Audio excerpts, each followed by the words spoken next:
What's going on, everybody? Welcome to, I guess this will be the second episode of what we like to call Ask Broken Moto, or the Broken Moto Show, where we like to go into questions that we get in our email with my buddy Matt here from How to Motorcycle Repair. And that's pretty much what this is all about. We're gonna have some questions that you guys send us through email. We're gonna kick it. We're gonna talk and just chat about them, and hopefully give you guys some kind of value in those answers. Matt, where can they find that at?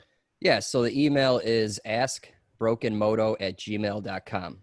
So we came out with an intro video just a few days ago, and we got 15 or so questions. So I don't know how long it's going to take to do. I think we should keep the show around 20 minutes, 25 minutes or whatever. Yeah.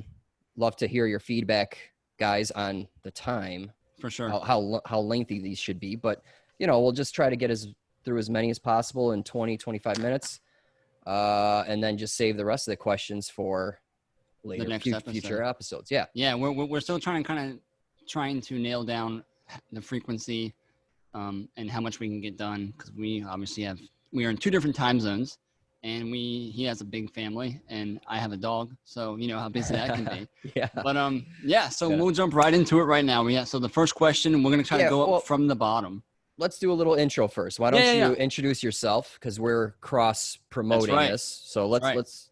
Who are you, Cody? I am Cody Richards. I am a Honda full-time technician, and I run a YouTube channel called The Motorcycle MD, where I try to give a professional spin on common repair DIY type maintenance stuff for motorcycles. I don't do a lot of ATV stuff, but I do a lot of ATV stuff at work. But that's who I am. Gotcha. All right. So what about you? I am Matt from howtomotorcyclerepair.com. Now, this is my side thing. I'm a full-time mechanical engineer. So I guess you can call me a YouTube certified mechanic. Yeah. I bought the piece of paper online for $29.95. So I got to hang in some. No, but I mean, I've been around motorcycles for 20 plus years. So, I mean, I know one or two things. So right on, man. Me. Yeah. Cool. Well, all right, let's do it. Yeah. First question. You want me to do it, or you do it? Yeah, go for it, man. Sweet. Question number 1. Hello. My name is, I believe it's Mamum. Maamum. That's what I think it is too. Yeah. Yeah. Okay. Sweet. From Cleveland, Ohio. This one's really short, so we'll see. I have a Honda 78 CB400, so that's a inline 4. Maybe. No. It's going to be a twin, I believe. Well, I guess he should have specified F or T after the... Yeah. Let's just assume it's an inline 4. Okay. All right. Did crank up, but only one side gets hot. I'm assuming that he's talking about... Maybe this is where it gets tricky, because if it's a twin, it'd be that one left side, or if it's two sides, like 4 cylinders, you got a whole bank. It gets hot. Can you help me resolve this issue? Also, I rebuilt the bike. Okay, and I would like to put the original airbox back on, or the equivalent. So, not too much information to go off here as to what he rebuilt on the bike. Because that means that in my brain, that means he went through every nut and bolt in the motor. He put all new stuff in it.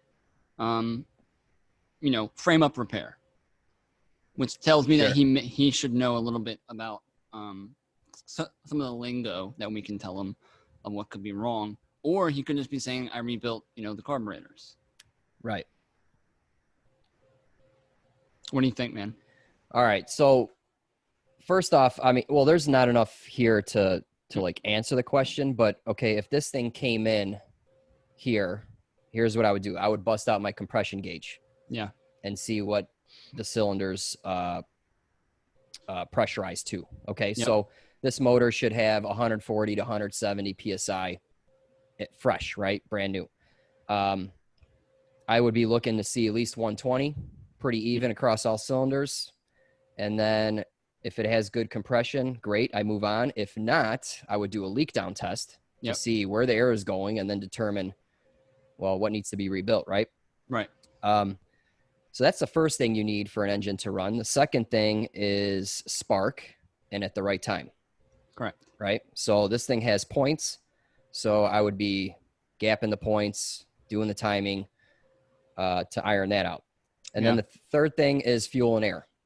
Okay. The carburetor's got to be providing the right amount of fuel and air. And all those three things equate to something that'll run. Right. It's pretty simple. I mean, the tools you may need or the knowledge to do them is what I think he's trying to go after, which is what you just gave him. But it's pretty simple. I mean, it's three things, really.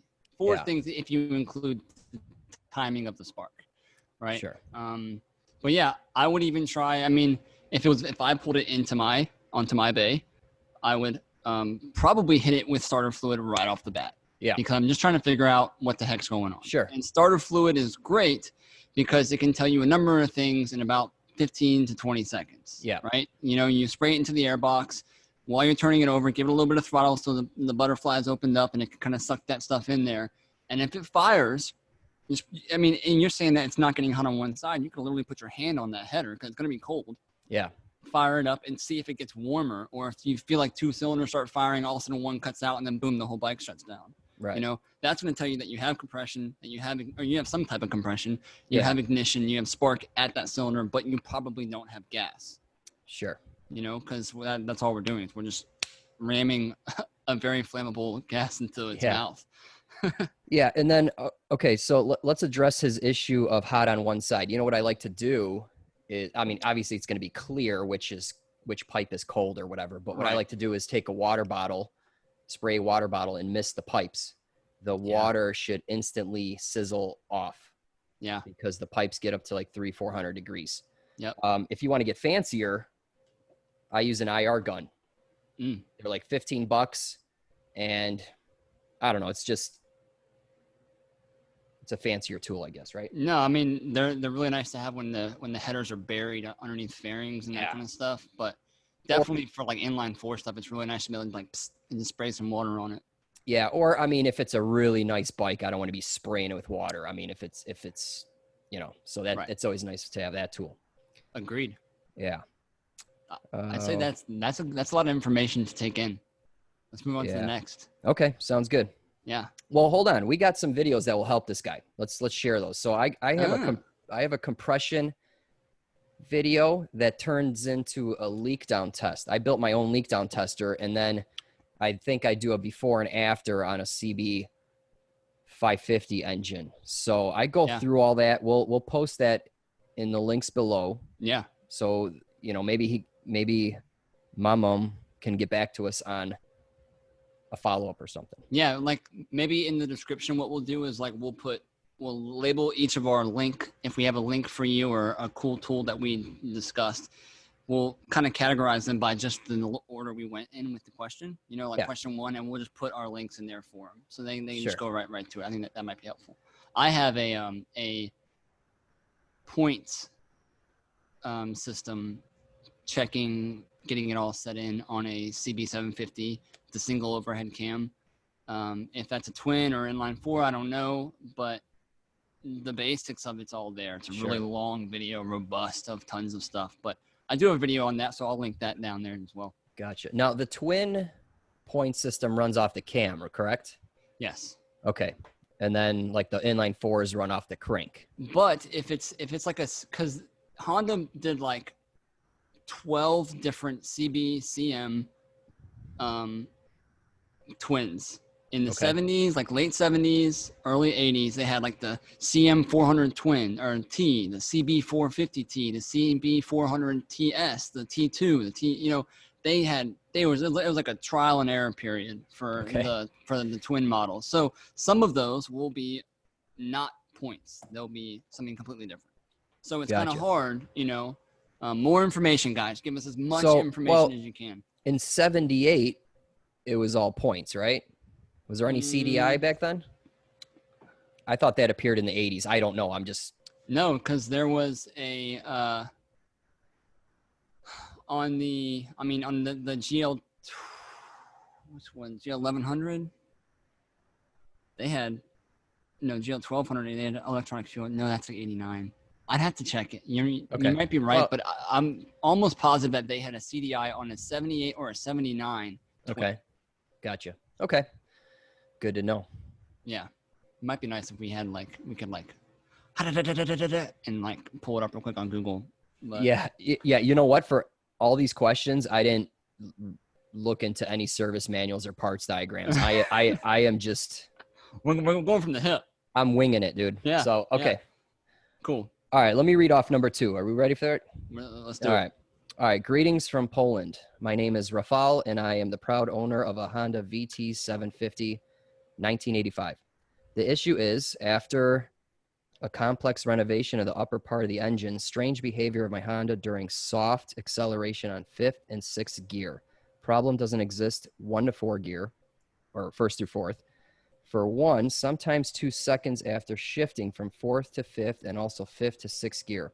I have the impression that the motorcycle stopped any acceleration or even starts to slow down a bit with the same pressure on the throttle. And it starts to slowly accelerate. What could be the problem? Where to search for the root cause? All the best. What's the first thing that comes to your mind? It's a little lean. Okay. Is it weird that it's only in 4th, 5th, and 6th? Maybe. Do you think he's not noticing it? Yeah, maybe it's just lugging it, Mm-hmm. and the engine wants a little more fuel. Yeah. What do you think? Because he's lugging it and trying to give it throttle at a high gear. So we're thinking that he might, I mean, unless he's at, did that say he was in low speed in 4th and 5th and 6th or whatever? No. Did it say that? Okay.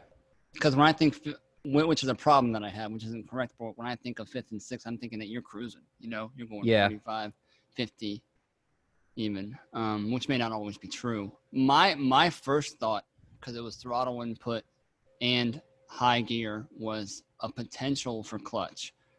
But I also feel like I have, because I was going to say coil.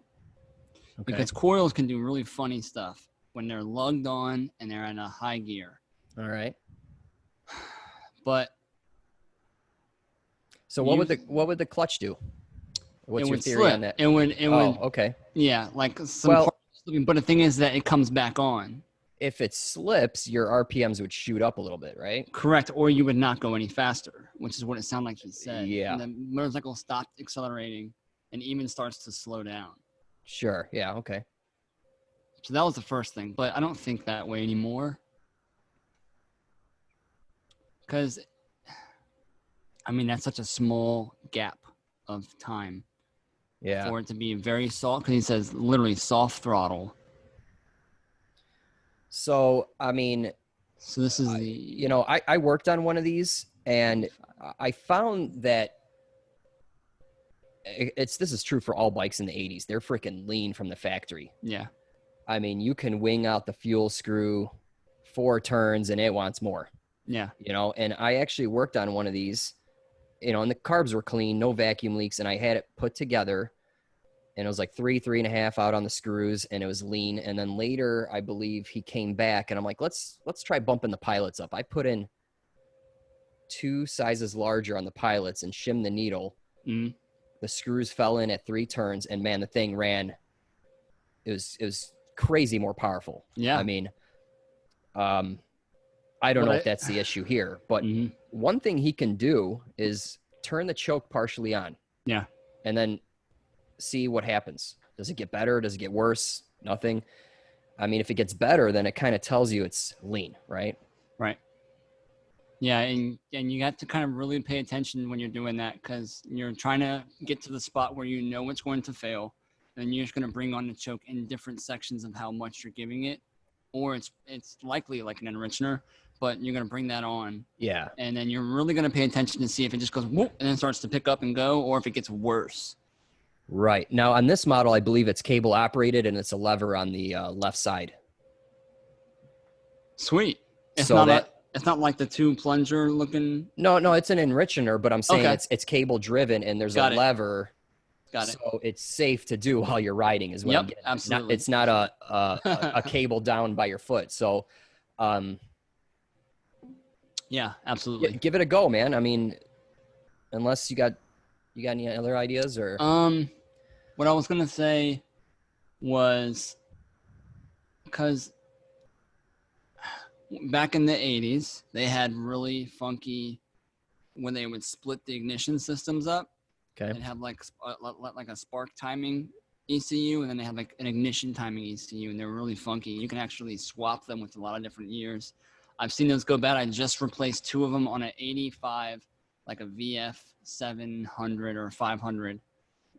I don't want to send you down that road yet, though. So I think what Matt's saying is a great idea. Let's look into a lean thing, and let us know.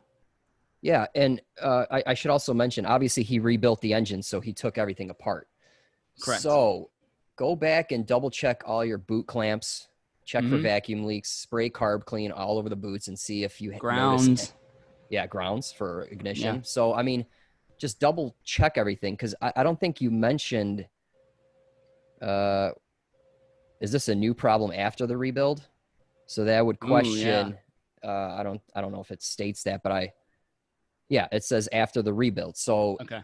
The issue wasn't there before, so it had to be something that you did and you took apart. Right. Double check it. Hey, it happens. Just double check your steps, you know? Yeah. I say this all the time. I run a inner circle membership where I kind of help do this, not really video, but I help people out kind of step by step with their problems with their motorcycle. And like the number one thing that I say is, what was the last thing that you did to the bike? Like whenever they have an issue, what was the last thing you did? Because that information is so important, because it happens all the time, man. And it happens to me. Like, why is it leaking from that right cover now after I went after the right cover? Well, it's probably because you went into the right cover, you know? So, yeah, I say it all the time. So Gotcha. Good advice. Number 3. There's actually a video with this, so we'll see if we can't edit this in. Yeah, we'll definitely put it in. Sweet. Video included. So, hi, my name is Bob from New Jersey. I have a 93 Honda Shadow 1100 with a little over 16,000 miles. I don't know where to start with this. I get rough idle and it pops out of the exhaust on one cylinder, and I get a loud afterfire, like an afterburn, out of the exhaust when I let off the throttle. So common deceleration backfires, ultimately likely what he's talking about. I don't know if it is a motor issue or a carb or emission issue. Hope you can point me in the right direction. Thanks. Love the channel.